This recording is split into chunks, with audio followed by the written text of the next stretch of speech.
রেখে দিবে আর সকালবেলা গিয়ে লাশ এনে আমার কাছে লাশ হস্তান্তর করবে। এই হলো কান্নার কারণ, আর এই হলো মেয়েটা আজকের রাত্রিতেই মারা যাবে, নির্ঘাত কোনো সন্দেহ নাই। হাফেজ আবুল বারাকাত এই কথা শুনে চমকায় উঠলেন আর বললেন, আস্তাগফিরুল্লাহ, এটা কেমন কথা, এখন কি করবে? ও ভাইরা, হাফেজ কোরআন হাফেজ আবুল বারাকাত যার সিনার ভিতরে আছে রব্বে কারীমের কালামে পাক, সাথে সাথে চিন্তা করলেন, ডাক দিলেন, ডাক দিয়ে বলেন, মা গো, ও মা, যদি এমনই হয়ে থাকে তাহলে দয়া করে আপনি আপনার মেয়েটাকে আড়ালে নিয়ে যান, আপনার মেয়ের জায়গাতে আমাকেই পোশাক পরায়া তাদের হাতে উঠায়া দেন। হাফেজ আবুল বারাকাতের তখন দাঁড়িয়ে মোষ উঠে নাই, আমাকে দিয়ে দেন। মহিলা ডাক দিয়ে, না না, তোমাকে দেওয়া যাবে না, তুমি একজন মেহমান মানুষ, আর মেহমানকে এমন করে মৌতের হাতে তুলে দেওয়া যায় না। হাফেজ আবুল বারাকাত বারবার বলেন, না না, টেনশনের কোনো কারণ নাই, আপনি শুধু আপনার মেয়েটাকে হেফাজত করেন, আর কাপড় চোপড় অলংকার যা আনছে সব পরায়া আমাকে দিয়ে দেন। ও মুসলমান বারবার বলার পরে মেয়েটাকে আড়াল করা হয়েছে, ওই মেয়ের জন্য আনা পোশাক আর অলংকার আদি সবগুলো হাফেজ আবুল বারাকাতকে পড়ানো হয়েছে, পুলিশের হাতে উঠিয়ে দেওয়া হয়েছে, নির্দিষ্ট ওই জায়গায় নিয়ে রেখে দিয়েছে, সমুদ্রের কিনারা, যেখান থেকে আর বের হয়ে আসার কোনো সুযোগ নাই, এখানেই রেখে দেওয়া হয়েছে। সবাই বাহির দিয়ে আটকে গেট লক করে দিয়ে চলে এসেছে। আমার ভাইরা, হাফেজ আবুল বারাকাত বলেন, আমি এখানে অপেক্ষা করতে লাগলাম সমুদ্রের ভিতর থেকে কে আসে আর কে এসে হামলা চালায়, এটা বোঝার জন্য আর দেখার জন্য আমি অপেক্ষা করতে লাগলাম, অপেক্ষা করতে লাগলাম। রাত্র যখন গভীর হয়েছে, চতুর্দিক দিয়ে তিন পতন নীরবতা বিরাজ করতে আছে। হাফেজ আবুল বারাকাত বলছে, আমার মনে হচ্ছে পুরা মালদ্বীপের ভিতরে আর কোনো মানুষ এখন আর সজাগ নাই। সজাগ যদি থেকে থাকি আমরা তিনজন মানুষ হয়তো বা সজাগ, একজন হলো আমি নিজে আবুল বারাকাত, আর দুইজন হলো যে বাড়িতে ছিলাম ওই বাড়ির মা আর মেয়ে। মনে হয় আমার চিন্তায় তারা ঘুমায় না, হয়তো বা তারা সজাগ, এছাড়া আর কোনো মানুষ মনে হয় সজাগ নাই। এমন গভীর রাত্রিতে এমন নীরবতার ভিতরে হঠাৎ করে আমি শুনি সমুদ্রের ভিতর থেকে বিশাল আকৃতির কি জানি একটা আমার দিকে এগিয়ে আসতেছে। এত বিশাল তার দেহ, যার শারীরিক মোকাবেলা করার, শারীরিক শক্তির ক্ষমতার মোকাবেলা করার আমার কাছে ক্ষমতা নাই, তার শারীরিক শক্তি হবে এত বেশি, মোকাবেলা করার মতো ক্ষমতা আমার নাই। তবে তবে আমার কাছে একটা হাতিয়ার আছে, সেটা হলো আমার সিনায় আছে মহান আল্লাহর কোরআন। আর একটু জোরে গান, আমার সিনায় আছে মহান আল্লাহর কোরআন। একটু যদি আওয়াজ করে বলেন, আল্লাহর কোরআনের শক্তি কি ওই দৈত্যের চেয়ে কম না বেশি? হাফেজ আবুল বারাকাত বলেন, আমার সিনার ভিতরে আছে আল্লাহ রাব্বুল আলামিনের কালাম, পবিত্র কোরআন। আমি তাই চিন্তা করলাম, আমি আল্লাহর কালামের তিলাওয়াত, আল্লাহর কালামের তিলাওয়াত শুরু করে দেই। আউযু বিল্লাহ, বিসমিল্লাহ যখন পড়া শুরু করলাম, আল্লাহর কোরআন যখন পড়তে আরম্ভ করলাম, এখন দেখি মনে হচ্ছে যেন দানবার সামনের দিকে আগাইতে পারে না, বাধা। আল্লাহু আকবার। আরেকটু জোরে কর, বাধা, সামনে আগাইতে পারে না। আমিও তেলাওয়াত বন্ধ করি না, আমিও তেলাওয়াত বন্ধ করি না। ও মুসলমান, কোরআনের তেলাওয়াতের সামনে কোনো দৈত্য দাঁড়াইতে পারে না। দেখুন হাদিস হযরত মাওলানা জাকারিয়া হযরত আব্বাস মাওলানা জারওয়ানি খান রাহমাতুল্লাহি আলাইহি তিনি বলেন, আমি একদিন রাস্তা দিয়ে হাঁটতে আসি, এমন সময়ে হঠাৎ করে দেখি তিনটা লোক বিশাল কালো কালো, একেবারে কারেন্টের পিলারের মতো উঁচা লম্বা, সামনে দাঁড়ায় কয়, আজকেই তোমার জীবন শেষ। আমি আয়াতুল কুরসি পড়তে শুরু করলাম। হযরত আব্বাস মাওলানা জারওয়ানি খান রাহমাতুল্লাহি আলাইহি বলেন, আমি যখন আয়াতুল কুরসি পড়তে লাগলাম, দানবটি কয়, কোনো লাভ হবে না, তোমার আয়াতুল কুরসি আমাদের কাছ থেকে আজকে রক্ষা করতে পারবে না। হযরত আব্বাস মাওলানা জারওয়ানি খান রাহমাতুল্লাহি আলাইহি বলেন, আমি তেলাওয়াত বন্ধ করি না, তিনবার যখন আমার আয়াতুল কুরসির তেলাওয়াত শেষ হয়ে গিয়েছে, ওই দানব আকৃতির, ওই কারেন্টের পিলার সম ওই তিন জিন যারা আমার সামনে দাঁড়িয়ে ছিল, তারপরে আর তারা দাঁড়ায় থাকতে পারে নাই। আমি তিনবার তেলাওয়াত করে দেখি তারা নাই, সম্পূর্ণ রাস্তা ক্লিয়ার হয়ে গেছে। চিৎকার মেরে বলেন আল্লাহু আকবার। আমার ভাইরা, আমার বন্ধুরা, হাফেজ আবুল বারাকাত বলেন, আমি তেলাওয়াত বন্ধ করি না, তেলাওয়াত চালু, তেলাওয়াত চালু, তেলাওয়াত চালু, তেলাওয়াত চলছে। আল্লাহর কোরআনের শক্তি ওই দানব মোকাবেলা করতে পারে না, সামনে আগাইতে পারে না। একটা পর্যায়ে গিয়ে দানব পরাজিত হইয়া সমুদ্রে ডুব দিয়েছে। মহান আল্লাহ কোরআনের তিলাওয়াতের বরকতে আমাকে ওই দানবের হাত থেকে হেফাজত করেছে। আমার ভাইরা, সকালবেলা লাশ আনার জন্য গেছে, প্রত্যেক বছরই তো লাশ আনতে যায়, এবার লাশ আনতে গেছে। মনে আছে কি আপনারা, লাশ আনবে তো ছেলের লাশ আনবে না মেয়ের? মেয়ের। মেয়ের লাশ আনতে গিয়েছে, কিন্তু আজকে গিয়ে দেখে মেয়েও নাই, মেয়ের লাশও নাই। ওই বাউন্ডারির ভিতরে একজন ছেলে দাঁড়িয়ে আছে। মেয়ে জিন্দাও নাই, মুর্দাও নাই, ছেলে মানুষ দাঁড়িয়ে আছে। কে তুমি? এখানে মেয়েটা গেল কোথায়? হাফেজা বলবার ডাক দিয়ে না না, এখানে কোনো মেয়ে আপনারা গত রাত্রে রাখেনই নাই, রাখছিলেন আমাকে। আমি আছি, আমি ছিলাম। আল্লাহু আকবার বলবেন না? আপনারা তো আসলে কোনো মেয়ে রাখেন নাই, গত রাত আমাকেই রেখেছিলেন, আমি ছিলাম, আমি এখনো আছি। এটা কেমন কথা? এটা কেমন কথা? এটা কেমন কথা? ও মুসলমান, এবার তো তাদের দায়িত্ব হলো লাশ নিয়ে রাষ্ট্রীয় নিয়ম অনুযায়ী যেখানে নেওয়ার সেখানে নিতে হবে। এখন হাফেজ আবুল বারাকাতকে বলা হচ্ছে আমরা তো তাহলে তোমাকে ছেড়ে দিতে পারবো না, কারণ আমাদের দায়িত্ব হলো লাশ নিয়ে যাওয়া। এখন যদি এমনই হয়ে থাকে তাহলে তোমাকেই নিয়ে যেতে হবে, আর তোমাকেই নিয়ে রাজদরবারে হাজির করতে হবে। ঠিক আছে হাফেজ আবুল বারাকাত মনে মনে চিন্তা করে, ভালোই হয়েছে, সুযোগ হয়েছে। ইসলামের দাওয়াত আর ইমানের দাওয়াতের কাজ একেবারে হেড অফিস থেকে শুরু করব। আমার ভাইয়ের নেওয়া হয়েছে, জিজ্ঞাসাবাদ আরম্ভ হয়েছে। হাফেজ আবুল বারাকাতকে বলা হচ্ছে তুমি কি এখানে ছিলা? বলে হ্যাঁ আমি অবশ্যই ছিলাম। সারা রাত ছিলাম? বলে কেমনে কেমনে? বলে এইভাবে আমি এখানে ছিলাম। তো রাতের ভিতরে কি এমন কোন জিনিস তুমি দেখো না যা দেখলে ভয় লাগে? এমন কোনো কিছুকে দেখো না? তো আমার সামনে একজন আসতে চাইছিল, কিন্তু আমি যখন আল্লাহর কালাম তেলাওয়াত শুরু করে দিয়েছি সে আর আগাইতে পারে না। ও বাদশাহ, সাথে আরেকটা কথা মনে রাখতে হবে আপনার, ও প্রেসিডেন্ট সাহেব মনে রাখতে হবে, মুসলমানেরা একমাত্র আল্লাহ ছাড়া আর কাউকে ভয় করে না।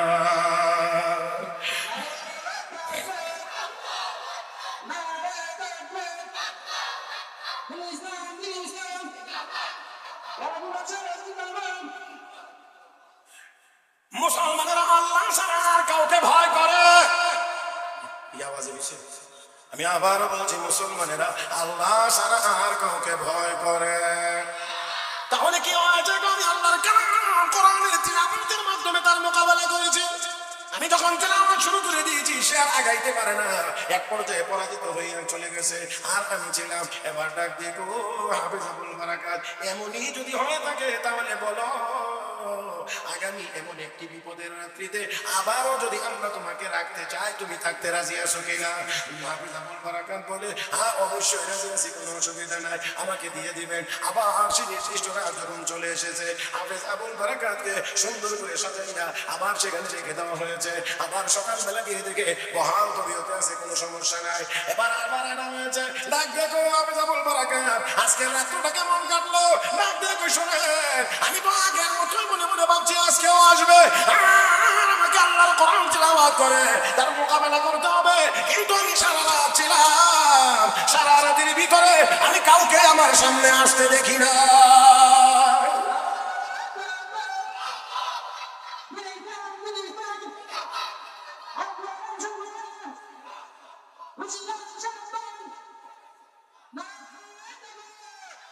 আমার ভাইরা, আমার বন্ধুরা, ওই প্রেসিডেন্ট ঘোষণা দিয়েছিলেন আগামী অনেক বিপদের রাত্রিতে যদি তুমি আবার আমাদের মধ্যে এখানে গিয়ে যদি ফিরে আসতে পারো, আমি ওয়াদা দিলাম আমি আমার মন্ত্রিসভার সদস্য বৃন্দ নিয়ে সবাইকে নিয়ে কালেমা পড়ে মুসলমান হয়ে যাব।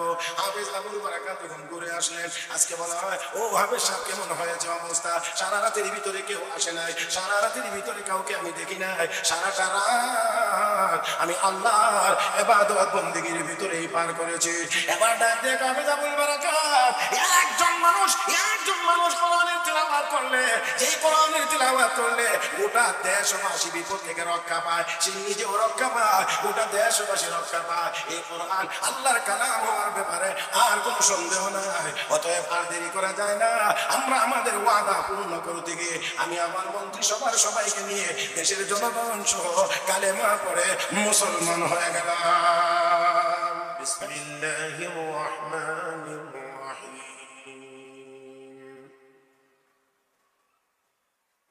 উতল মা উহিয়া ইলাইকা মিনাল কিতাবি ওয়া আকিমিস সালাহ ইন্নাস সালাতা তানহা আনিল ফাহশাই ওয়াল মুনকার ওয়া লাযিকরুল্লাহি আকবার ওয়াল্লাহু ইয়া'লামু মা তাসনাউন। قال رسول الله صلى الله عليه وسلم إن هذه القلوب تصدأ كما يصدأ الحديد إذا أصابه الماء قيل وما جلاؤها يا رسول الله قال كثرة ذكر الموت وتلاوة القرآن آمنت بالله صدق الله مولانا العظيم وبلغنا رسوله النبي الأمي الكريم ونحن على ذلك لمن الشاهدين والشاكرين والحمد لله رب العالمين محبة الشتى شبي درود إبراهيم قولي اللهم صل على محمد وعلى آل محمد كما صليت على إبراهيم وعلى آل إبراهيم إنك حميد مجيد اللهم بارك على محمد وعلى آل محمد كما باركت على إبراهيم وعلى آل إبراهيم إنك حميد مجيد الإحسان ইসলামী যুব সংঘ শাহপুর জামালগঞ্জ সুনামগঞ্জের উদ্যোগে আয়োজিত আজকের ষষ্ঠ বার্ষিক তাফসীরুল কোরআন মাহফিলের চলমান অধিবেশনের মুহতারাম সভাপতি দামাত বারাকাতুহুল আলিয়া উপস্থিত হযরত উলামায়ে কেরাম সমবেত দিনদার ইমানদার মুসলমান ভাইরা পর্দার আড়ালে অবস্থানরত শ্রদ্ধেয় সম্মানিত মা ও বোনেরা রব্বে করিমের দরবারে শুকরিয়া আদায় করছি যিনি আমাদেরকে অত্যন্ত দয়া করে মায়া করে মেহেরবানি করে মাগরিবের নামাজের পরে অত্যন্ত বরকতি সময় বরকতি মানুষদের সামনে বরকতি কিছু কথা বলবার এবং শুনবার জন্য একত্রিত হয়ে বসার তৌফিক দান করেছেন মহব্বতের সাথে সবাই উচ্চ আওয়াজে পড়ি আলহামদুলিল্লাহ যারাই বসেছেন তারা আরেকটু মনোযোগী হয়ে বসবেন বলে আমি আশা করছি ডাইন বাম না দেখে একটু আপনারা আমার দিকে দেখবেন আর ইজি ভাইরা বসছেন একটু যদি সামনে আগে আসেন মজলিস ঠিক হয়ে যাবে ইনশাআল্লাহ যে বেশি নড়তে হবে না সামান্য একটু আগাইলেই ঠিক হয়ে যাবে ইনশাআল্লাহ আপনারা একটু যে ভাগটা মাশাআল্লাহ মাশাআল্লাহ এই তো হয়ে গেছে আলহামদুলিল্লাহ মাগরিবের নামাজের পরে সবাই মনে করে যে এখন কোনো বড় হুজুর ওয়াজ করবে সবাই মনে করে মাগরিবের নামাজের পরে ছোট হুজুর ওয়াজ করবে বড় হুজুর বেশি রায় থেকে ওয়াজ করে এই জন্য মানুষ আসতে চায় না তবে যারা এসেছেন যতজন এসেছেন আলহামদুলিল্লাহ আমার এতজনই চলবে বাকি যে কয়জন আছেন তারা অ্যাক্টিভ থাকতে হবে আমার দিকে তাকায় মনোযোগ সহকারে শুনতে হবে মাঝে মাঝে একটু কথা বলার যদি দরকার হয় তাহলে আপনাদেরকেও একটু একটু করে কথা বলতে হবে রাজি আছেন তো ইনশাআল্লাহ হ্যাঁ যদি কথাগুলো সওয়াবের হয় সওয়াবের কথাগুলো একটু বড় আওয়াজে বললে কি অসুবিধা হবে সবাই জবানটা খুলে একটু মহব্বতের আওয়াজে বলেন তো সুবহানাল্লাহ আলহামদুলিল্লাহ লা ইলাহা ইল্লাল্লাহ আল্লাহু আকবার মাশাআল্লাহ কষ্ট হয়েছে নাকি গুনাহ হয়েছে কি হয়েছে বলে আশা করা যায় সওয়াব হয়েছে আমাদের সওয়াবের দরকার নাই তো হ্যাঁ সওয়াবের দরকার আছে আল্লাহ বর্তমান দুনিয়াতে মুসলমানের অভাব ইমানদারের অভাব নাই 200 কোটি কিন্তু খোঁজ নিলে দেখবেন চোখ ঘুরাইলে দেখবেন যাচাই করলে দেখবেন নেককার মুসলমানের যথেষ্ট পরিমাণ অভাব আল্লাহ ঠিকটা যদি সবাই মিলে বলতেন এটা আপনারা বললেন তো দেখি খুব বেশি দূরে যাওয়া লাগবে না আমরা বর্তমান বাংলাদেশে আমাদের প্রায় 5 লাখের মতো মসজিদ আছে কিছু কম বেশ হতে পারে সামান্য ছোট বড় মিলায়া 5 লাখের মতো আমরা যে যে মহল্লায় বসবাস করি এই মহল্লায় যে মসজিদটা বানানো হয়েছে এই মহল্লার সব পুরুষ মানুষ যাদের উপরে নামাজ ফরজ তারা যদি সবাই মসজিদে যাইতেন আপনারা বলেন তো এই মসজিদে সবাই একসাথে নামাজ পড়তে পারতেন হ্যাঁ দুই একটাই ব্যতিক্রম সেটা ভিন্ন জিনিস স্বাভাবিকভাবে আপনি একটু বলেন তো যত পুরুষ মানুষের উপরে নামাজ ফরজ তাদের জন্য তো জামাতে নামাজ পড়াও সুন্নতে মুআক্কাদা মসজিদে গিয়ে জামাতে নামাজ আদায় করবে সব পুরুষগুলো যদি যাদের উপরে নামাজ ফরজ তারা যদি সবাই মসজিদে চলে যাইতো তাহলে যেই মসজিদ আমরা আমাদের মহল্লার জন্য বানাইছি কোনোভাবেই এই মসজিদে মুসল্লির সংখ্যা হইতো না হইতো না তারপরে দেখেন আবার একটু যেই মুসল্লি জোহরের নামাজে হয় যত মুসল্লি আসরের নামাজে হয় যত মুসল্লি মাগরিব এশায় হয় ফজরের নামাজে মনে তার চেয়ে একটু বেশি হয় আল্লাহ আমার কথাকে আপনারা বেজার দিতেছেন নাকি? বহু মসজিদ এমন আছে ইমাম আর মুয়াজ্জিন, বাংলাদেশে এখনো এমন মসজিদ আছে, এমন জায়গা আছে ইমাম আর মুয়াজ্জিন। কোন মসজিদে মুয়াজ্জিনও নেই, ইমাম আর মুয়াজ্জিন একজনই, সংগ্রামে একজনই করে, এই বেটা একলাই হবে। তাহলে মুসলমান নামের মুসলমানের অভাব নাই, কাজের মুসলমানের যথেষ্ট পরিমাণ অভাব। কথাগণ কথাগণ কথাগণ, যথেষ্ট পরিমাণ অভাব। যেদিন আমরা সব মুসলমান কাজের মুসলমান হতে পারবো, যেই দিন আমাদের ফজরের নামাজ আর জোহরের নামাজ আসরের নামাজের সব মুসল্লি সব নামাজের সমান হবে, যেই দিন মুসলমানের মসজিদে জুমার নামাজের মুসল্লি আর ফজরের নামাজের মুসল্লি সমান হবে, ওই দিন দুনিয়ার কোনো কাফের বেঈমানকে আমাদের হুমকি দেওয়া লাগবে না, কোনো কাফেরের বাচ্চাই আমাদের সামনে মাথা উঁচু করে দাঁড়াইতে পারবে না।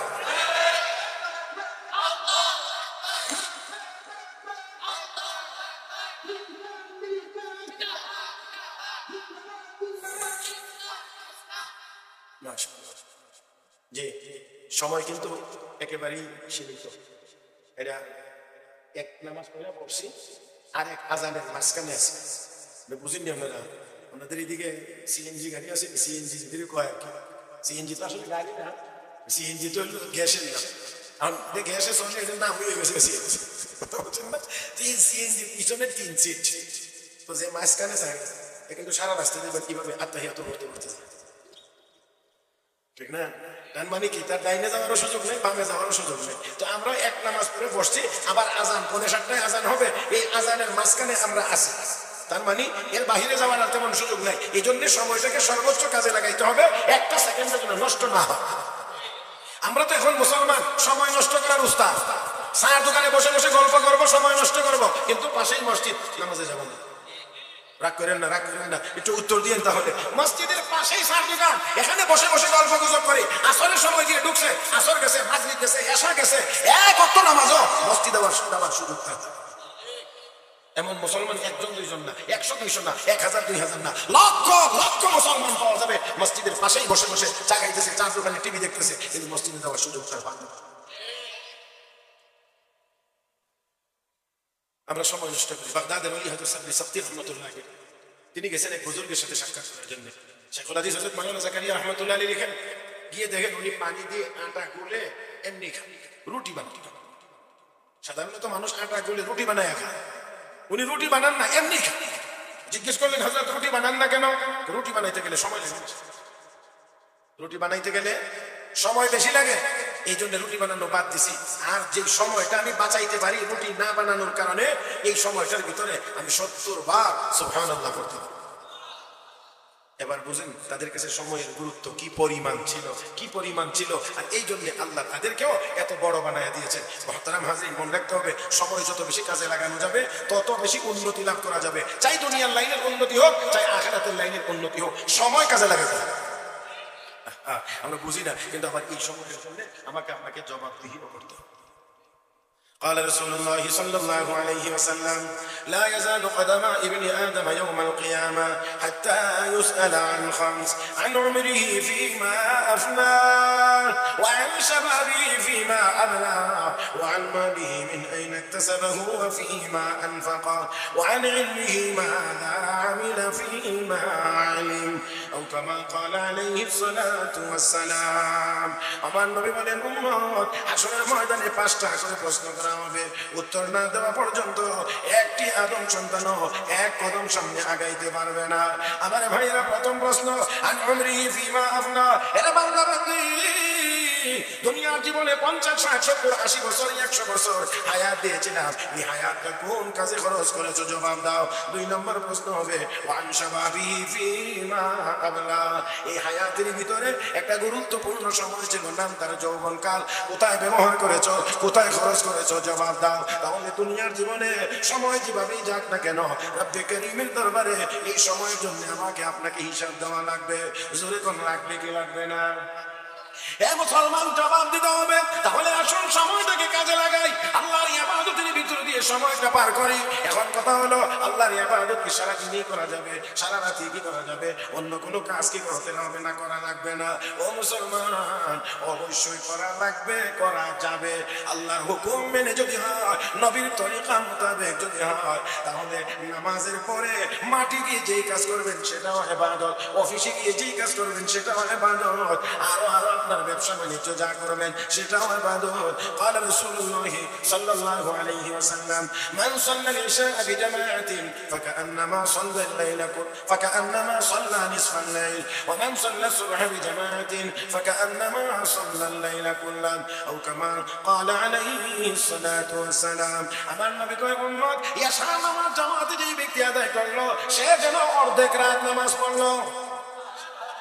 জবান খোলেন, জবান খোলেন, জবান খোলেন। আমার নবী বলেন, আবার আবার ঘুম থেকে জাগ্রত হয়ে আমার যে উম্মত ফজরের নামাজ জামাতে আদায় করলো, নবী বলেন উম্মত রে, সে যেন সারা রাত নামাজ আদায় করলো।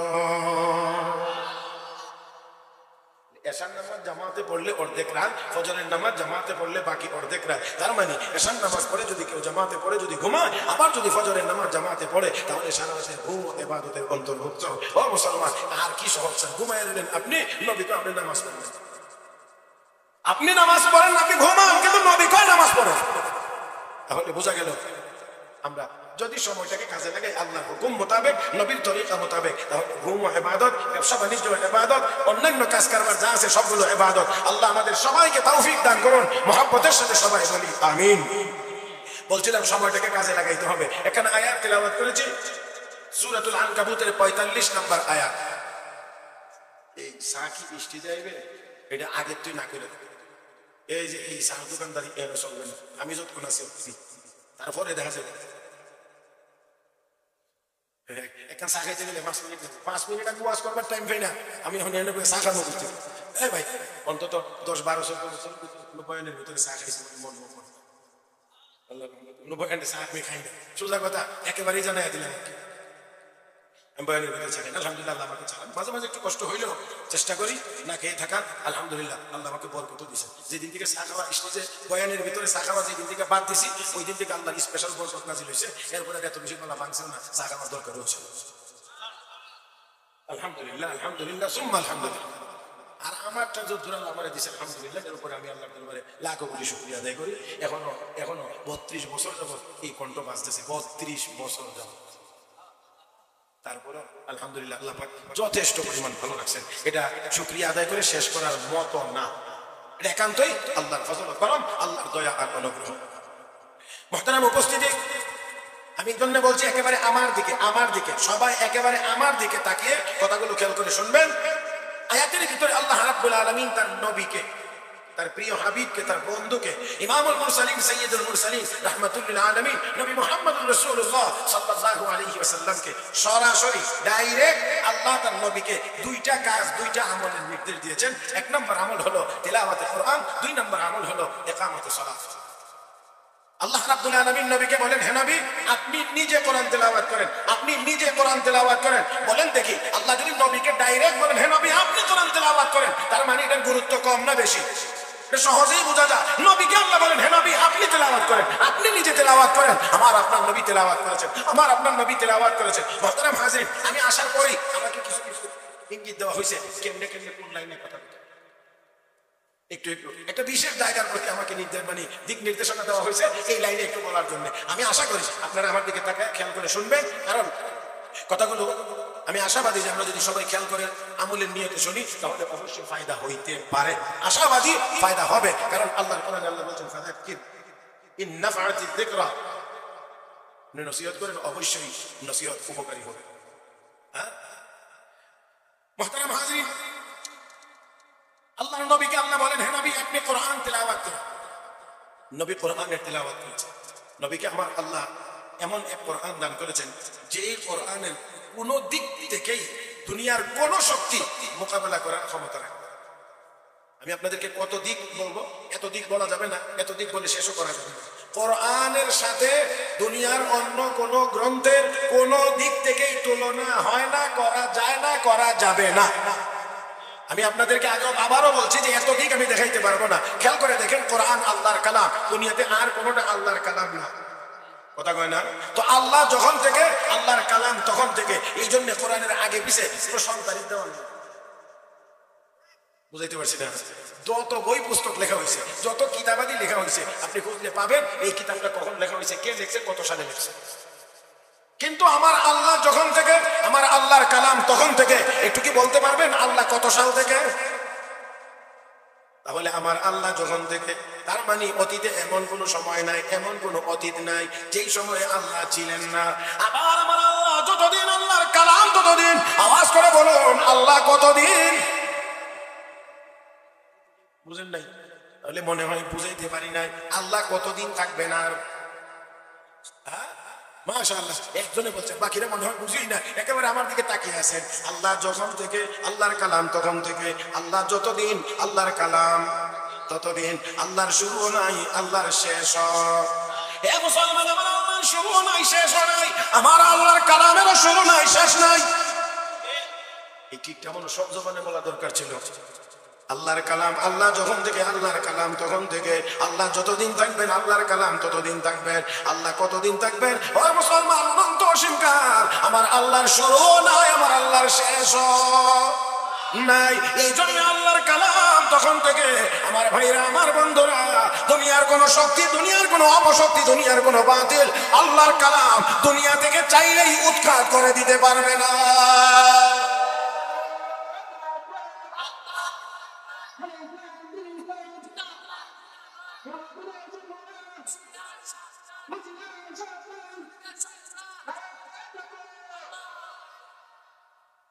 ও ভাই, ও মুসলমান, কারণ কোরআন আল্লাহর কালাম, এটা চাইলেই কেউ পুড়াইয়া দিতে পারে না, সরাইয়া দিতে পারে না, ডুবাইয়া দিতে পারে না, পুড়াইয়া দিতে পারে না, চাইলেই পারে না। যদিও কাগজে লেখা কোরআন পানিতে ডুবানো যায়, আগুনে পোড়ানো যায়, কিন্তু কোটি মুসলমানের সিনার ভিতরে আছে কোরআন। কোটি মানুষের সিনার ভিতরে কোরআন। এই কোরআন কোনদিন আগুন দিয়ে জ্বালানো যাবে না, পানি দিয়ে ডোবানো যাবে না। ব্রিটিশরা 200 বছরে অনেক চেষ্টা করেছে কেমন করে মুসলমানকে কোরআন শূন্য করা যায়। হাজার হাজার আলেম উলামাকে তারা জেলবন্দি করেছে, হাজার হাজার উলামায়ে কেরামকে তারা শহীদ করেছে। ও মুসলমান, হাফেজ কোরআনদেরকে তারা হত্যা করেছে, কোরআনের কবি সমুদ্রে ডুবিয়ে দিয়েছে। কিন্তু আওয়াজ করে বলেন মুসলমান, তাই বলে এখন আর কোরআনের আলেম আর হাফেজ নাই, কোরআনের মাদ্রাসাও নাই। আছে আছে আছে আছে থাকবে, শুধু আছে না, বর্তমান পৃথিবীতে হাফেজে কোরআনের সংখ্যা 4 কোটির মতো, 4 কোটি। ও মুসলমান, আর যদি বলা 2024 সালের সেরা হাফেজ কোন দেশের, আমরা অত্যন্ত গর্ব করে বলতে পারি 2024 সালের সারা পৃথিবীর সকল হাফেজের মধ্যে শ্রেষ্ঠ হাফেজ হলো বাংলাদেশের। তো আল্লাহর নবীকে আল্লাহ বলেন, হে নবী, আপনি তিলাওয়াত করেন। নবীর এই তিলাওয়াতের ভিতরে যা যা ছিল, এর মধ্যে একটা ছিল এই কোরআনের তিলাওয়াত কাফের বেঈমানরা শুনলে, শুনেই কালেমা পড়ে মুসলমান হয়ে যেত। আর একটু মহব্বতে কর, কোরআনের তিলাওয়াত শুনেই কাফের বেঈমান মুসলমান হয়ে যেত। আর একটা হলো মুসলমান কোরআনের তিলাওয়াত করলে বা শুনলে মুসলমানের ঈমান তাজা হয়ে যায়। মুহতারাম হাজিরিন, এই জন্য নবীর তিলাওয়াত শুনে কাফের বেঈমান মুসলমান হয়ে যায়। এই কারণে মক্কার সব কাফের বেঈমানেরা সর্বশক্তি নিয়োগ করেছিল কোরআনের তিলাওয়াতকে বন্ধ করে দেওয়ার জন্য। সর্বশক্তি তারা নিয়োগ করেছিল কোরআনের তেলাওয়াত বন্ধ করে দেওয়ার জন্য। কোরআনের তেলাওয়াত চলবে না, চলতে দেওয়া যাবে না। আবু জাহেল ঘোষণা দিল, যেখানে মুহাম্মদ তেলাওয়াত করবে সেখানেই তোমরা হট্টগোল গন্ডগোল করবা, সেজন্য নির্বিঘ্নে তেলাওয়াত করতে না পারে। এ মুসলমান, নির্বিঘ্নে যেন তেলাওয়াত করতে না পারে। মক্কার আবু জাহেলরা, আবু লাহাবেরা, তারা এই ঘোষণা দিল, যেখানে তেলাওয়াত হবে সেখানে হট্টগোল গন্ডগোল করবা। তাহলে বোঝা গেল কোরআনের তেলাওয়াতের বিরোধী ছিল আবু জাহেল, আবু লাহাব। কিয়ামত পর্যন্ত যারা কোরআন তেলাওয়াতের বিরোধিতা করবে, বুঝতে হবে তারা আবু জাহেলের নাতিপুতি। একদম সোজা কথা। যুগে যুগে এরকম নাতিপুতি, যোগ্য নাতিপুতি আছে। হ্যাঁ, যোগ্য নাতিপুতি আছে। এদের কার্যক্রম দেখলে আমরা বুঝি, বাবারে বাবা, নাতি হই এত যোগ্য, তো দাদা জানি কি পরিমাণ যোগ্য ছিল। আমার কথা বুঝছেন না আপনারা? নাতি যদি এত যোগ্য হয়, তাহলে দাদা না জানি কি পরিমাণ যোগ্য ছিল। আমার ভাইয়েরা, মনে রাখতে হবে কোরআনের তেলাওয়াতের দ্বারা অন্তরের ময়লা দূর হয়, মানুষ। আমার ভাইয়ের এই জন্য মক্কার কাফের বেঈমানেরা কোরআনের তেলাওয়াতের বিরোধী ছিল। দুনিয়ার সব জালেমেরা, সব ইসলাম বিদ্বেষীরা সব সময় কোরআন এবং কোরআনওয়ালাদেরকে তারা টার্গেট করে। কারণ ব্রিটিশরা 200 বছরে মাদ্রাসা বন্ধ করে দিয়েছে, আলেম ওলামাদেরকে শহীদ করেছে, আলেম ওলামাদেরকে জেলখানায় নিয়েছে, আন্দামান দ্বীপে নিয়ে বন্দী করে রেখেছে। সব জালেমেরা চায় আলেম ওলামাদেরকে যদি নষ্ট করে দেওয়া যায়, ধ্বংস করে দেওয়া যায়, কোরআনের প্রতিষ্ঠান যদি বন্ধ করে দেওয়া যায়, মসজিদ বন্ধ করা লাগবে না, এমনিতেই বন্ধ হয়ে যাবে। আমরাও বলতে চাই, হাজার চেষ্টা করার পরেও কোরআন শূন্য করা কোনো জালিমের পক্ষে সম্ভব হয় নাই, আর কোনোদিন সম্ভব হবেও না।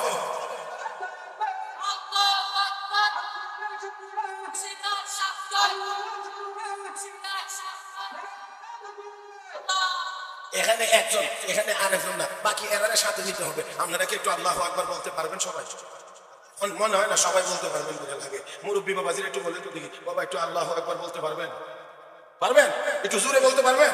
আল্লাহ, এই মুরব্বী বেটা যদি জোরে বলতে পারে তো জোয়ান ভাই আমার জিগাইলে এটা জোয়ান ভাই মনে হয় আমার আর জিজ্ঞাসা করার দরকার নাই, জিজ্ঞাসা ছাড়া বলি মুরব্বী যদি পারে তো যুবকেরা অবশ্যই পারবেন।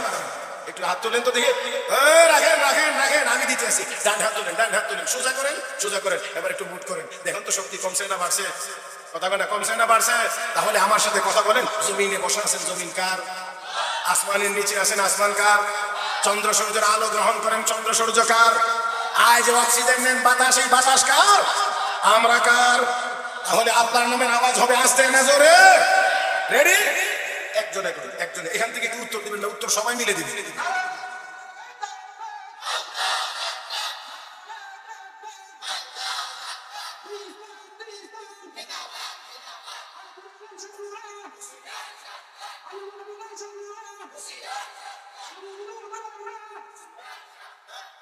মাশাআল্লাহ, এখন দিয়ে হয়েছে। ওই যারা যে সার কাপ সবাইতেছেন এটি হেন সর্বনাশ না গিয়ে ঠকলাম, মাঠে তো সব মানুষ কথা বুঝেন নাই? বাস আমার দিক সময় নষ্ট করা যাবে না। আল্লাহর নবীকে আল্লাহ নির্দেশ দিয়েছেন, হাবিব তেলাওয়াত করেন। নবী তেলাওয়াত করেছেন, শুধু তেলাওয়াত। আমি আবারও বলছি, আমার দিক তাকায় শুনবেন, নবী শুধু তেলাওয়াত করেছেন। আর কোরআনের তেলাওয়াত শুনে শুনে অসংখ্য অগণিত কাফের বেঈমান কালেমা পড়ে মুসলমান হয়েছে। আমি আপনাদেরকে সাথে কথা বলতে চাই, কোরআনে কারীমের তেলাওয়াতের এই অ্যাকশন, এই পাওয়ার নবীর জামানা পর্যন্তই শেষ না এখনো আছে? বলেন না এখনো নাই না আছে? এখনো আছে, এখনো আছে। আমার ভাইরা, মিশরের তৎকালীন প্রেসিডেন্ট জামাল আব্দুল নাসির রাশিয়া সফরে গেছে মরহুম কারি আব্দুল বাসেত কিনে। তখন রাশিয়ার প্রেসিডেন্ট মিখাইল গর্বাচেভ, সোভিয়েত ইউনিয়নের সর্বশেষ প্রেসিডেন্ট। এই মিখাইল গর্বাচেভের সাথে বৈঠকের শুরুতে বলছেন, আমার কারি সাহেব একটু কোরআন তেলাওয়াত করুন। ঠিক আছে। কারি আব্দুল বাসেত যখন কোরআন তেলাওয়াত শুরু করেছে, সুললিত কণ্ঠে তেলাওয়াত হয়েছে। ওই নাস্তিক প্রেসিডেন্ট মিখাইল গর্বাচেভ একেবারেই মনোযোগ সহকারে শ্রবণ করে তেলাওয়াত শেষ হলে তার মতামত ব্যক্ত করে বলছেন, প্রেসিডেন্ট সাহেব কি পড়ছে কিছু বুঝি নাই, কি পড়ছে কিছু জানিও না, বলতেও পারবো না, তবে এতটুকু বুঝেছি এই তেলাওয়াতের ভিতরে এই পরিমাণ আকর্ষণ, এই পরিমাণ পাওয়ার আছে যে পাওয়ারে আমার চোখ দিয়ে পানি বের হয়ে গেছে। রাহমাতুল লিল আলামিন কোরআনের তেলাওয়াত করেন, কাফের বেঈমানরা বাধা দিয়ে রাখে। এই জন্য যে তেলাওয়াত শুনলেই মুসলমান হয়ে যায়, ফিরায় রাখা যায় না। কারণ কোরআন কার কালাম। আওয়াজ করে বলেন, কোরআন কার কালাম? এরে মুসলমান, আমার আল্লাহর কালাম। আর তেলাওয়াত হয় নবীর জবানে। আল্লাহু আকবার গান। আল্লাহর কালাম, আল্লাহর কালাম, কোরআন কালামুল্লাহ, তিলাওয়াত করেন রাসূলুল্লাহ। কোরআন কালামুল্লাহ, তিলাওয়াত করেন রাসূলুল্লাহ। এই জন্য এর মজার পরিমাণ অনেক বেড়ে যায়। আল্লাহর কালাম আমার নবীর জবানে, রাতের অন্ধকারে, দিনের বেলা সারা দিন যারা আমার নবীর দুশমনী করে, বিরোধিতা করে, রাতের অন্ধকারে তারাই গিয়ে নবীর বাড়ির পাশে দাঁড়িয়ে দাঁড়িয়ে কোরআনের তিলাওয়াত শুনে। ও মুসলমান, তাও আবার সাধারণ মানুষগুলো না, নেতারা গিয়ে গিয়ে কোরআনের তিলাওয়াত শুনে। আমার যেখানে ওঠে সেখানে কোনো অন্ধকার থাকতে পারে না। আর একটু আওয়াজ করে বলেন, যত রকমের অন্ধকার আছে, যত ধরনের অন্ধকার আছে, সূর্য যদি উদয় হয়ে যায় কোন ধরনের কোনো অন্ধকার থাকতে পারে না। আমার ভাইয়েরা, অন্ধকারের অনেক ধরন আছে, কিন্তু আলোর ধরন একটাই। আলো উঠবে, সব অন্ধকার আপনা আপনি দূর হয়ে যাবে। তো রাসূল করিম সাল্লাল্লাহু আলাইহি ওয়াসাল্লামের প্রতি আল্লাহ রাব্বুল আলামিনের নির্দেশ হলো হাবিব আপনি নিজে কোরআন তেলাওয়াত করেন। আমি আবারও বলছি কোরআন তেলাওয়াতের ভিতরে যা যা আছে, কোরআনের তেলাওয়াতের ভিতরে যা আছে এর মধ্যে অন্যতম হলো কোরআনের তেলাওয়াত শুনে কাফের বেঈমান মুসলমান হয়, কোরআনের তেলাওয়াত শুনে কাফের বেঈমান মুসলমান হয়, আর মুসলমানের ঈমান তাজা হয়। আজকে আমাদের ঘরে কোরআনের তেলাওয়াত নাই, গানে ভরে গেছে, এই জন্য ঈমান তাজা না, ঈমান দুর্বল হয়ে গিয়েছে। কোরআন ভিতরে থাকবে, সিনা, এই সিনা থাকবে সবল, এই সিনা থাকবে সাহসী। আল্লাহ, আমি আবারও বলছি আপনারা আমার কথাগুলো খেয়াল করে বুঝেন, কোরআন কার কালাম? তো আল্লাহর কালাম ভিতরে থাকা মানে আল্লাহ ভিতরে থাকা। যেই কলমের ভিতরে আল্লাহ থাকবে সেই কলমের ভিতরে গায়রুল্লাহর ভয় থাকবে না, গায়রুল্লাহর ভয় থাকবে না। এই জন্য আপনাদেরকে একটা কথা বোঝানোর চেষ্টা করি, ব্রিটিশদের বিরুদ্ধে জনসভা আহ্বান করেছে মুসলমানেরা, আর ব্রিটিশ সরকার তখন ঘোষণা দিল এই বিশাল জনসভা যেই ব্যক্তির নাম সভাপতি হিসেবে প্রস্তাব করা হবে, ভালো করে বুঝবেন, যার নাম সভাপতি হিসেবে প্রস্তাব করা হবে তাকে হত্যা করা হবে, আর যেই লোকটা সভাপতির নাম প্রস্তাব করবে তাকেও হত্যা করা হবে। কথা বুঝছেন না? একজনে দাঁড়ায় কয় আমি প্রস্তাব করলাম আজকের এই অনুষ্ঠানের সভাপতিত্ব করবেন অমুক, তো যে প্রস্তাব করবে তাকেও মারবে, যার নাম প্রস্তাব করা হবে তাকেও মারবে। শাইখুল আরবুল আজম আওলাদ রাসূল সৈয়দ হুসাইন আহমদ মাদানী নওয়ারাল্লাহু মারকাদাহু হাতে মাইক নিয়ে মঞ্চে গিয়ে দাঁড়িয়ে বললেন আজকে এই অনুষ্ঠানের সভাপতিত্ব আমি করব। আমি বুঝাইতে পারছি কিনা জানি না। তারা মারবে কয়জন? দুইজন। তারা ঘোষণা করছে যে প্রস্তাব করবে তাকেও মারবে, যার নাম সভাপতি হিসেবে প্রস্তাব করা হবে তাকেও মারবে। তাহলে মারবে কয়জন? দুইজন। এখন হুসাইন আহমদ মাদানী রাহমাতুল্লাহ আলাইহি চিন্তা করলেন এত সহজে দুইজন মরে লাভ কি, বললে একজন মরবে তবু আরেকজন মুসলমান জিন্দা থাকবে তাদের মোকাবেলা করার জন্য। এই জন্য তিনি নিজেই দাঁড়িয়ে গিয়ে বললেন আমি হুসাইন আহমদ এই অনুষ্ঠানের সভাপতিত্ব করব। এক নম্বর হলো বুঝাইয়া দিলেন মারলে আমাকে মারো, তোমাদের মোকাবেলায় আরেকজন মুসলমান জিন্দা থাকবে। আর দুই নম্বর হলো মৌতের কোনো ভয় যে নাই এটা বুঝাইয়া দিয়ে বললেন মারবা নাই তো মারো। ও মুসলমান, তাহলে এই সিনার ভিতরে আর তো কোনো কিছু ছিল না, ছিল তো কোরআনের ইলম, হাদিসের ইলম। এই ইলম ছিল রওজায়ে আতহারের পাশে হাদিস পড়ান, বুখারী শরীফ পড়ান, নবী রওজা শরীফে জিন্দা হায়াতুন নবীর এই মাসআলা যখন এসেছে তখন ওই দেশের কোন ছাত্র বারবার প্রশ্ন করতেছিলেন নবী কবরে রওজা শরীফে কিভাবে এই শরীফ নিয়ে জিন্দা, এটা কিভাবে বুঝাইতে যখন বুঝে আসে না, সর্বশেষ একটু জালালিয়াতের মধ্যে চলে আসেন হযরত হুসাইন আহমদ মাদানী রাহমাতুল্লাহ আলাইহি। অতঃপর তিনি বললেন এই দেখো রওজায়ে আতহারে নবী জিন্দা। আমার ভাইয়েরা এই দেখো বলছিলেন ওই সময় সকল ছাত্ররা, তখন রওজায়ে আতহারের ভিতরে আমার নবীকে সশরীরে জিন্দা অবস্থায় করে দেখতে পেয়েছে। শক্তি আর কি। মঞ্চে গেছেন ভাষণ দেওয়ার জন্য, সমাবেশে যোগ দিয়েছে, লোকেরা হযরত আমরা কি এই অল্প মানুষ নিয়ে টিকে থাকতে পারবো, এখানে এটা করতে পারবো? হযরত চাদরের নিচ থেকে কাফনের কাপড় বের করে দেখায় আমি সাথে কাফনের কাপড় নিয়েই এসেছি। আল্লাহু আকবার, আল্লাহু আকবার। আমার ভাইরা, এই কোরআন আমাদের সিনায় না থাকার কারণে আজ আমাদের পাশের দেশ থেকে হুমকি দেয়, দুই একটা সাগর পাগলে একটু নাড়াচাড়া দেয় আর কি, দেখে এই দেশে হামলা করা যায়। কথা কয় না, দুর্বলতার সুযোগ নেই। আমরা আসুন আজকে থেকে নিয়ত করি আমরা কোরআনের পক্ষে থাকবো ইনশাআল্লাহ, কোরআনের তিলাওয়াত করবো, যতটুকু জানি কোরআন অনুযায়ী চলবো, তাহলে অবশ্যই তারা আমাদের দিকে বাঁকা চোখে তাকাইতে পারবে না। আমার ভাইরা, তো কোরআনের তেলাওয়াতের ভিতরে এত পাওয়ার আছে, এত শক্তি আছে, যে শক্তিটা ভিতরে চলে আসলে তখন আর দুনিয়ার কোনো বাতিল কোনো শক্তিকে আর শক্তি বলে মনে হয় না। কারণ আবার বলছি কোরআন আল্লাহর কালাম যেখানে, এখানে গায়রুল্লাহর ভয় থাকবে না, থাকতে পারেও না। আমার ভাইয়েরা, রাহমাতুল লিল আলামিন নবী মুহাম্মদুর রাসূলুল্লাহ সাল্লাল্লাহু আলাইহি ওয়াসাল্লামের তিলাওয়াত শুনে অসংখ্য অগণিত কাফের বেঈমান কালেমা পড়ে মুসলমান হয়েছে। মুসলমানদের মধ্যে সাহাবায়ে কেরাম অনেকে বলতেন আমরা মক্কা বিজয়ের পরে দলে দলে মানুষ মুসলমান হয়, আমরাও হয়ে গিয়েছি, আমিও হয়ে গিয়েছি, কিন্তু ঈমান তখনও পরিপূর্ণ মজবুত হয় নাই। রাহমাতুল লিল আলামিনের সামনে একদিন বসা, আর এমন সময় ওহী নাযিল শুরু হয়েছে। আল্লাহ নবী তিলাওয়াত করে একটি আয়াত শুনাইলেন, ইন্নাল্লাহা ইয়া'মুরু بالعدل والإحسان وإيتاء ذي القربى وينهى عن الفحشاء والمنكر والبغي يعظكم لعلكم تذكرون। ও ও মুসলমান, এই আয়াতের তেলাওয়াত যখন করলেন সাহাবী বলেন নবীর জবানে কোরআনের আয়াতের তেলাওয়াত শুনে ফাস্তাকারাল ঈমানু ফি কলবি, আমার ঈমান আমার কলবের ভিতরে মজবুতভাবে আসন মেরে বসেছে। তার মানে হলো মুসলমান কোরআনের তেলাওয়াত শুনলে ঈমানের পাওয়ার কমে না বাড়ে।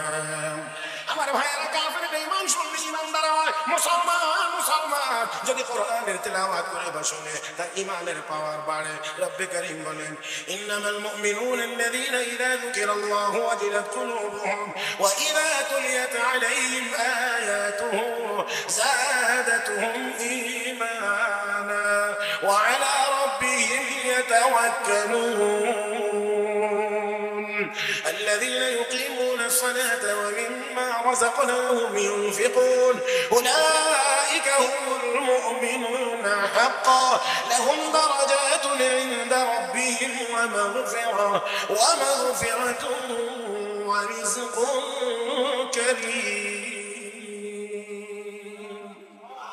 আরেক জোরে গান। ও মুসলমান, তাহলে এবার একটু আওয়াজ করে বলবেন এই কোরআনের তিলাওয়াত, এই কোরআনের মাহফিল, এই কোরআনের মাদ্রাসা আমাদের দেশে, আমাদের জমিনে, দুনিয়ার জমিনে থাকার দরকার নাই না আছে? আমার ভাইরা, আমার বন্ধুরা, সেজন্য এখন আমি আপনাদেরকে বলছি শুধুমাত্র নবীর জামানায় আমার নবীর তিলাওয়াত শুনে কাফের বেঈমান মুসলমান হয়েছে এমন না। ও বন্ধুরা, এই ধারাবাহিকতা ছিল, এখনো আছে, কিয়ামত পর্যন্ত এই কোরআনের তিলাওয়াতের দ্বারা মানুষ মুসলমান হবে। আমাকে যে কথাটি বলার জন্য বারবার বলা হয়েছে, আমি আপনাদেরকে ঐতিহাসিক সেই ঘটনাটা আপনাদেরকে আজকে শোনাইতে চাই। অনেক দিন পরে আমার ভাইয়েরা, বিশ্ববিখ্যাত পর্যটক আল্লামা শেখ মুহাম্মদ ইবনে বাতুতা সারা পৃথিবী ভ্রমণ করেছিলেন। বিশ্ব পর্যটক সারা পৃথিবী গুরুত্বপূর্ণ যা যা তিনি পেয়েছেন তার নোটবুকে সংরক্ষণ করেছেন। ও মুসলমান, সবকিছুর পরে তিনি তার এই সফরনামা লিখেছেন, ভ্রমণ কাহিনী তিনি লিপিবদ্ধ করেছেন। এর ভিতরে তিনি সারা পৃথিবী ভ্রমণ করতে করতে আমাদের একেবারে পার্শ্ববর্তী দেশ, নাম তার মালদ্বীপ, একেবারে কাছে সমুদ্রের ভিতরে কিছু দ্বীপ, আর এই দ্বীপগুলোর সমন্বয়ে গঠিত মালদ্বীপ। এই মালদ্বীপে তিনি আসলেন। মুসলমান মালদ্বীপে এসে তিনি দেখেন এই দেশের সব মানুষ মুসলমান। আল্লাহু আকবার। সব মানুষ মুসলমান। অসংখ্য গণিত মসজিদ থেকে আযানের শব্দ শোনা যায়। এই দ্বীপের ভিতরে, সমুদ্রের ভিতরে, এই দ্বীপে কে ইসলামের দাওয়াত নিয়ে এসেছে? নিশ্চয়ই আল্লাহর কোনো না কোনো বান্দা তো ঈমান আর ইসলামের দাওয়াত নিয়ে জমিনে এসেছে অবশ্যই। না হয় কেমন করে তারা মুসলমান হয়েছে? আমার বন্ধুরা, তাই ওনার ভিতরে আগ্রহ জন্ম নিয়েছে এই সমুদ্রের ভিতরে, এই ছোট ছোট ভূখণ্ডে ইসলামের দাওয়াত কেমন করে পৌঁছলো, কে নিয়ে আসলো দাওয়াত। উনি এটাকে খুঁজে বের করার চেষ্টা করলেন, আস্তে আস্তে করে জানার চেষ্টা করলেন কেমন করে এই দেশে ইসলামের আগমন হচ্ছে। মুহতারাম হাজিরিন, উনি খোঁজখবর নিতে লাগলেন, মুরব্বীদের কাছ থেকে শুনলেন, আলেম ওলামাদের কাছ থেকে জানা শুরু করলেন, সকলের কাছ থেকে জানতে সর্বশেষ তিনি যা গিয়ে পাইলেন সেটা হলো এরকম যে আল্লাহর বান্দা যার তিনি জানতে পেরেছেন তা হলো যে এই দেশের মানুষ এক সময় সবাই মূর্তি পূজারী ছিল। ইসলাম এই দেশে কেমন করে আগমন করেছে দেখো। আল্লামা মুহাম্মদ ইবনে বাতুতা শোনেন, সামুদ্রিক একটি জাহাজ, সেই আরব দেশের একটি জাহাজ, যে জাহাজে করে ব্যবসা বাণিজ্যের জন্য লোকেরা আমাদের এই সমুদ্র দিয়ে যাচ্ছিল। ঝড়ের কবলে পড়ে জাহাজ ডুবে গিয়েছিল, সকল প্যাসেঞ্জারই মারা গিয়েছিল। একজন মাত্র প্যাসেঞ্জার নদী সাঁতরায়া আমাদের দেশে এসে উঠতে পেরেছিলেন। যিনি উঠেছিলেন তিনি ছিলেন একজন হাফেজ কোরআন, তার নাম ছিল হাফেজ আবুল বারাকাত। একজন মাত্র হাফেজ কোরআন।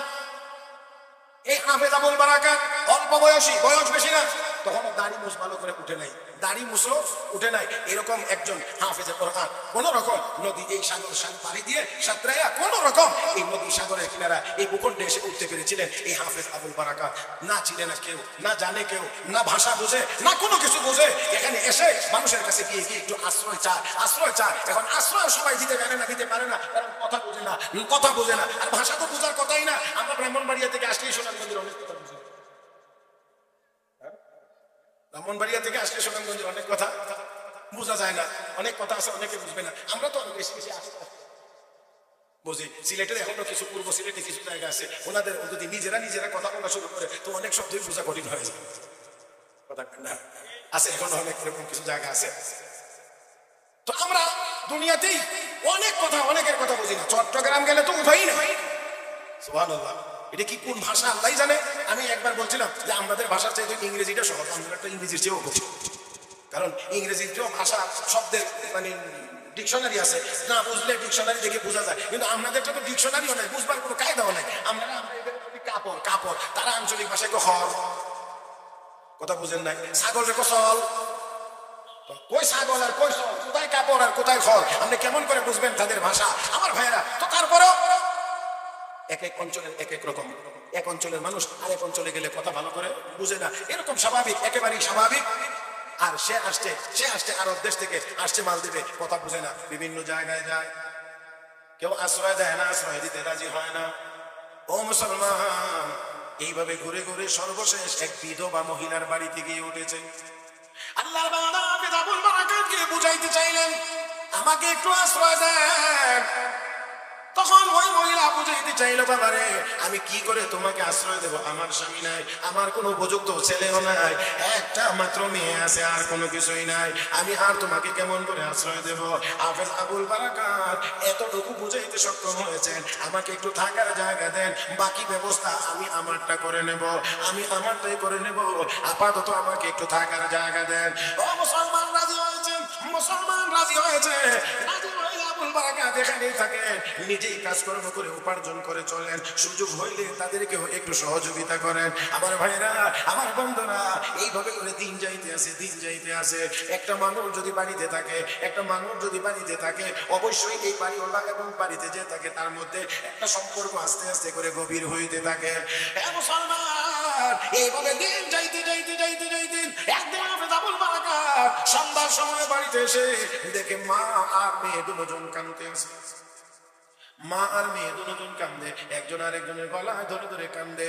ও মুসলমান, অনেক কান্না আছে, এমনকি কান্নার নমুনা দেখলেই বোঝা যায় এটা দুঃখের কান্না, অনেক বেশি কষ্টের কান্না। এই জন্য দুজন মা আর মেয়ে মন করে কান্দে। হাফেজ আবুল বারাকাত জিজ্ঞেস করেন কেন কান্দো, জবাব দেয় না। কেন কান্দতেছেন বলেন একটু, কান্নার কারণ কি জবাব দেয় না। বারবার বলার পরে বলতেছেন, ও আবুল বারাকাত কান্নার কারণ হলো তুমি তো জানো আমার এই মেয়েটা একমাত্র আমার আদরের সন্তান, আমার তো আর কিছুই নাই, কিন্তু আমার এই আদরের সন্তানটা আজকের রাতে নির্ঘাত মারা যাবে, এই জন্যে মা আর মেয়ের জীবনের শেষ দেখা, তাই এইভাবে করে একজন আরেকজনকে ধরে ধরে কান্না করতে আসি। ও মুসলমান, হাফেজ আবুল বারাকাতের ভিতরে চিন্তা লাগলো, মানুষ মরতেই পারে, অবশ্যই মরতে পারে, এক রাত লাগে না মরার জন্য, আধা রাত্রও লাগে না, এক মিনিটও লাগে না, আমার আল্লাহ চাইলে আরো দ্রুত সময়ের ভিতরেই নিয়ে যাইতে পারেন, কিন্তু আজকের রাত্রিতেই মারা যাবে, এটা তারা কেমন করে বুঝতে পারলো আজকের রাত্রিতেই মারা যাবে। এই জন্য বারবার জিজ্ঞেস করছে, ও আল্লাহর বান্দি বলেন গো, কেমন করে জানতে পারলেন, বুঝতে পারলেন আজকের রাত্রিতেই আপনার মেয়েটা মারা যাবে, আজকের রাত্রিতেই মেয়ে মারা যাবে।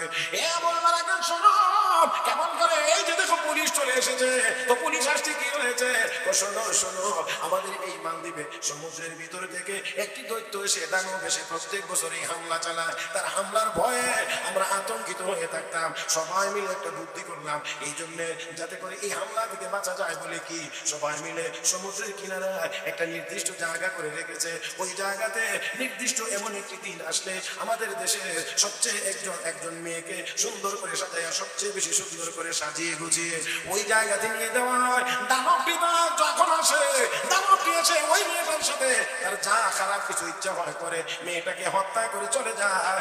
এই একজনের বিনিময়ে আমরা পুরা মালদ্বীপবাসী রক্ষা পাই। আর এই মেয়েটাও হতে হবে একটি বিশেষ গুণের অধিকারী, বলে সেই গুণটা আবার কি, সেটা হলো মার একমাত্র মেয়ে হওয়া লাগবে, মার একমাত্র মেয়ে হওয়া লাগবে। আর এই একমাত্র মেয়ে এটা আবার নির্ধারণ করা হয় লটারির মাধ্যমে। আজকের রাত্রিতে সেই বিপদের রাত, এই জন্য লটারিতে আমার মেয়ের নাম এসেছে, রাষ্ট্রীয় পোশাক নিয়ে পুলিশ চলে এসেছে, এখন সাজিয়ে গুছিয়ে তাকে তাদের হাতে উঠাইয়া দিতে হবে। আবুল বারাকাত শোনো, মেয়েটাকে আমাদের কাছ থেকে নিয়ে যাবে, ওই নির্দিষ্ট জায়গায় নিয়ে রেখে দিবে, আর সকালবেলা গিয়ে লাশ এনে আমার কাছে লাশ হস্তান্তর করবে। এই হলো কান্নার কারণ। আর এই হলো মেয়েটা আজকের রাত্রিতে মারা যাবে, নির্ঘাত কোনো সন্দেহ নাই।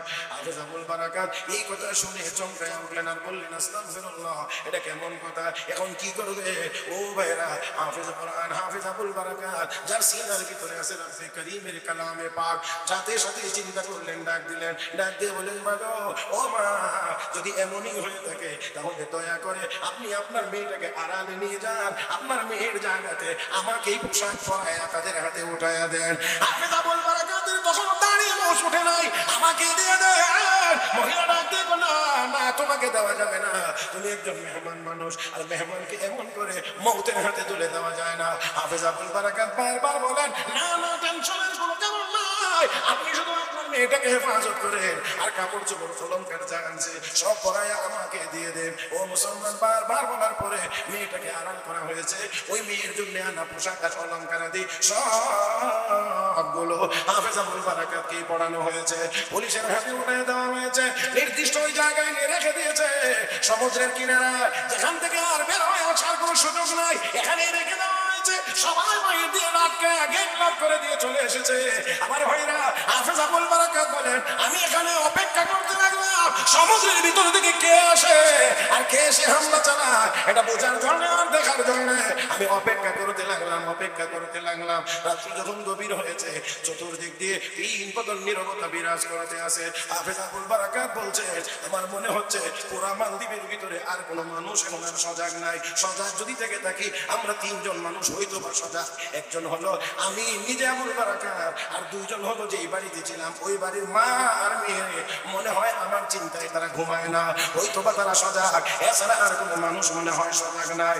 এমন গভীর রাত্রিতে এমন নীরবতার ভিতরে হঠাৎ করে আমি শুনি সমুদ্রের ভিতর থেকে বিশাল আকৃতির কি জানি একটা আমার দিকে এগিয়ে আসতেছে।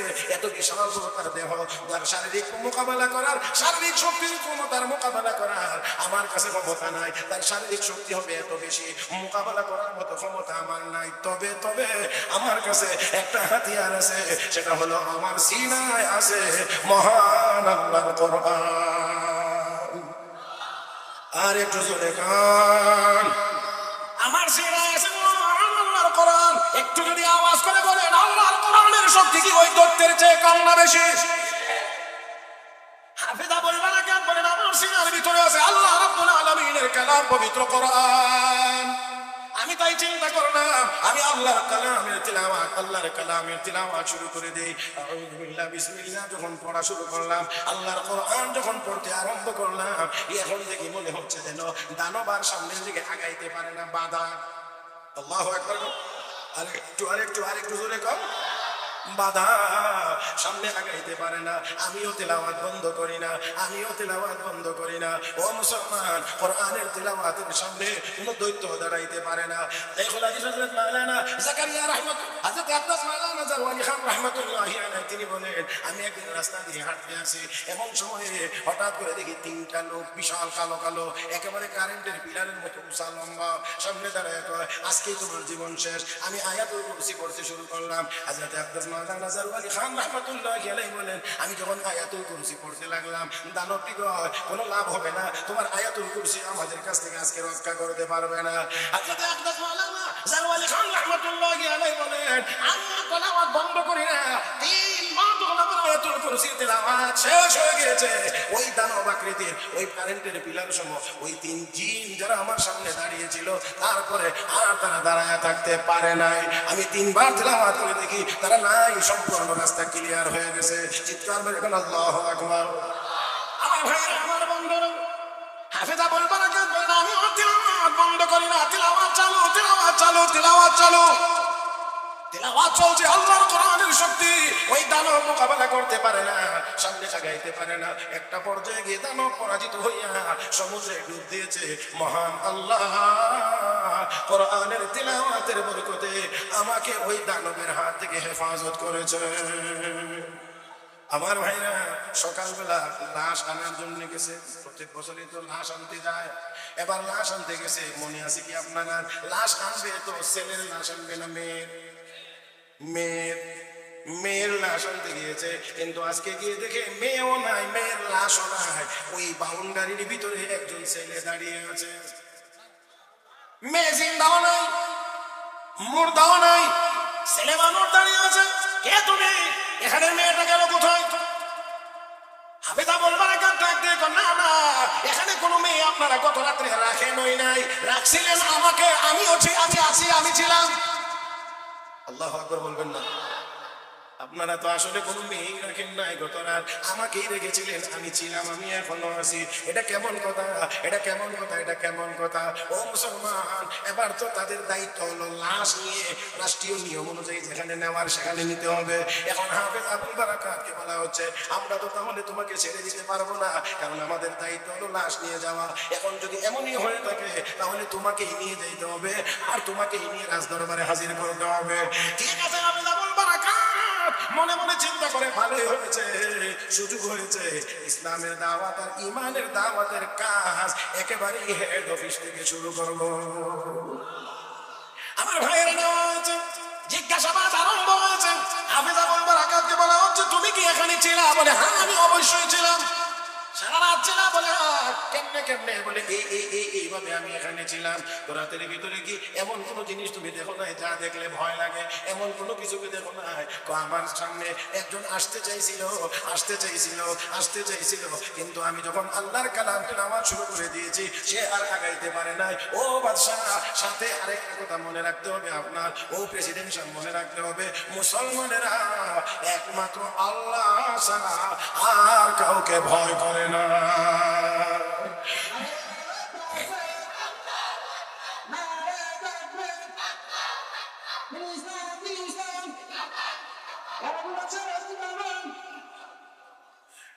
মুসলমানেরা আল্লাহ ছাড়া আর কাউকে ভয় করে। আমি আবারও বলছি, মুসলমানেরা আল্লাহ ছাড়া আর কাউকে ভয় করে। তাহলে কি হয়েছে? আমি আল্লাহর কালাম কোরআনের তিলাওয়াতের মাধ্যমে তার মোকাবেলা করেছি। আমি যখন তেলাওয়াত শুরু করে দিয়েছি সে আর আগাইতে পারে না, এক পর্যায়ে পরাজিত হয়ে চলে গেছে। আর আমি ছিলাম। এবার ডাক দিয়ে গো হাফেজ আবুল বারাকাত, এমনই যদি হয়ে থাকে তাহলে বলো আগামী এমন একটি বিপদের রাত্রিতে আবারও যদি আমরা তোমাকে রাখতে চাই তুমি থাকতে রাজি আছো কিনা? হাফেজ আবুল বারাকাত বলে হ্যাঁ অবশ্যই রাজি আছি, কোনো অসুবিধা নাই, আমাকে দিয়ে দিবেন। আবার সে নির্দিষ্ট রাত যখন চলে এসেছে হাফেজ আবুল বারাকাতকে সুন্দর করে সাজাইয়া আবার সেখানে রেখে দেওয়া হয়েছে। আবার সকালবেলা গিয়ে দেখে বহাল তবিয়তে আছে, কোনো সমস্যা নাই। এবার আবার আনা হয়েছে। ডাক দেখো হাফেজ আবুল বারাকাত, আজকের রাতটা কেমন কাটলো? ডাক দেখো শুনে, আমি তো আগের মতোই মনে মনে ভাবছি আজকেও আসবে, আমাকে আল্লাহর কোরআন তেলাওয়াত করে তার মোকাবেলা করতে হবে। কিন্তু আমি সারা রাত ছিলাম, সারা রাতের ভিতরে আমি কাউকে আমার সামনে আসতে দেখি না।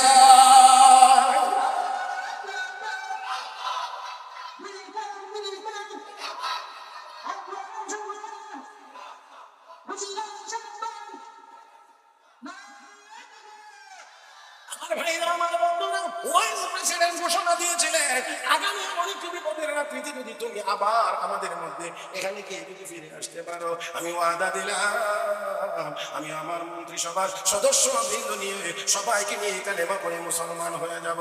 হাফেজ আবুল বারাকাত যখন ঘুরে আসলেন, আজকে বলা হয় ও হাফেজ সাহেব কেমন হয়েছে অবস্থা? সারা রাতের ভিতরে কেউ আসে নাই, সারা রাতের ভিতরে কাউকে আমি দেখি নাই, সারাটা রাত আমি আল্লাহর ইবাদত বন্দেগীর ভিতরেই পার করেছি। এবার ডাক দিয়ে হাফেজ আবুল বারাকাত, একজন মানুষ কোরআনের তিলাওয়াত করলে, যে কোরআনের তিলাওয়াত করলে গোটা দেশবাসী বিপদ থেকে রক্ষা পায়, সে নিজেও রক্ষা পায়, গোটা দেশবাসী রক্ষা পায়। এই কোরআন আল্লাহর কালাম হওয়ার ব্যাপারে আর কোনো সন্দেহ নাই। অতএব আর দেরি করা যায় না, আমরা আমাদের ওয়াদা পূর্ণ করতে গিয়ে আমি আমার মন্ত্রিসভার সবাইকে নিয়ে দেশের জনগণ সহ কালেমা পড়ে মুসলমান হয়ে গেলাম। ও বন্ধুরা, এবার ইনসাফের সাথে আওয়াজ করে বললেন কোরআনের এই তেলাওয়াত আমাদের ঘরে ঘরেও জারি থাকার, চালু থাকার দরকার নাই না আছে? আমার বন্ধুরা, আমার ভাইরা, তাই আসুন শেষ কথা বলতে চাই, কোরআন যদি আমাদের সিনায় থাকে, আমাদের সিনায় প্রত্যেকটা মুসলমানের সন্তানের সিনায় যদি কোরআন থাকে, প্রত্যেকটা ঘরের ভিতরে যদি কোরআনের তেলাওয়াতের অভ্যাস আর আদত থাকে, আমরা চ্যালেঞ্জ করতে পারি দুনিয়ার কোন শক্তি আমাদের সামনে মোকাবেলার জন্য দাঁড়াতে পারবে না। আমার ভাইরা, আমার বন্ধুরা, এই জন্য আমরা বলতে চাই আমরা মুসলমান, আল্লাহ রাব্বুল আলামিন তার প্রিয় নবীকে নির্দেশ দিয়েছেন, উতলু মা উহিয়া ইলাইকা মিনাল কিতাব, নবীকে ওহীর মাধ্যমে আপনার উপরে যে কিতাবটি নাজিল হয় তেলাওয়াত করে শোনান। ইনশাআল্লাহ আমরাও তেলাওয়াত করব, ছেলে মেয়েদেরকে কোরআনের তেলাওয়াত শিখাই। আমি অর্ধেকটা বলছিলাম আর অর্ধেকটা আপনাদের লাগে রাখছি, কিন্তু সবাই বলেন নিজেরা তেলাওয়াত করব, ছেলে মেয়েদেরকে কোরআনের তেলাওয়াত শিখাই। মাশাআল্লাহ, রাজি? সবাই রাজি? সবাই রাজি? কোরআনের তেলাওয়াত শিখাইলেন ঠকে যাবে। অনেক চিন্তা ভাবনা এরকম আছে, মানে আসলে আলেম হলে হাফেজ হলে মুল্লাহ হলে মৌলবি হলে খাইব কি? আমারে সামনে রেখে এক বেচারা কইতেছে ঘরের ভিতর বাড়ি গলি কইতেছে অমুক রে নাম ধরে কইতেছে ছেলে অমুককে দিলাম ভিতর দিকে জবাব দেয় দেবো না। আমার কথা বলছেন না? দেবো না। হুজুরে কয় টাকা বেতন দাও, মানে আমার কত টাকা বেতন দেয় এটা বুঝাইয়া কি বুঝাইছে, মানে হুজুর হইলে এরকম কম টাকা কামাই করবো, বেশি টাকা কামাই করতে পারবে না। এই জন্য বড় আলেম বানান না বানান, বড় কিছু করেন না করেন, তবে মুসলমানের সন্তানকে আগে মক্তবে পড়াইয়া কোরআনকে শিখাই অন্তত মুসলমান তো বানাইতে হবে। আল্লাহ আমাদের সবাইকে তৌফিক দান করুন। 2 নম্বর কাজ হলো নবী আপনি নামাজ কায়েম করেন, তাহলে আমাদের আমল আজকের বয়ানের এই মাগরিবের পরে 1 নম্বর কোরআনের তেলাওয়াত, 2 নম্বর হলো নামাজ সঠিক সময়ে সঠিক নিয়মে নামাজ আদায় করা। আল্লাহ আমাদের সবাইকে কোরআনের তেলাওয়াত এবং নামাজ কায়েম করার তৌফিক দান করুন। সবাই বলি আমিন ইয়া রাব্বাল আলামিন। সুবহানাল্লাহুম্মা ওয়া বিহামদিক আশহাদু আন লা ইলাহা ইল্লা আনতা আস্তাগফিরুকা ওয়া আতুবু ইলাইক ওয়া আখিরু দাওয়ানা আলহামদুলিল্লাহি রাব্বিল আলামিন। আসসালামু আলাইকুম ওয়া রাহমাতুল্লাহি ওয়া বারাকাতুহু।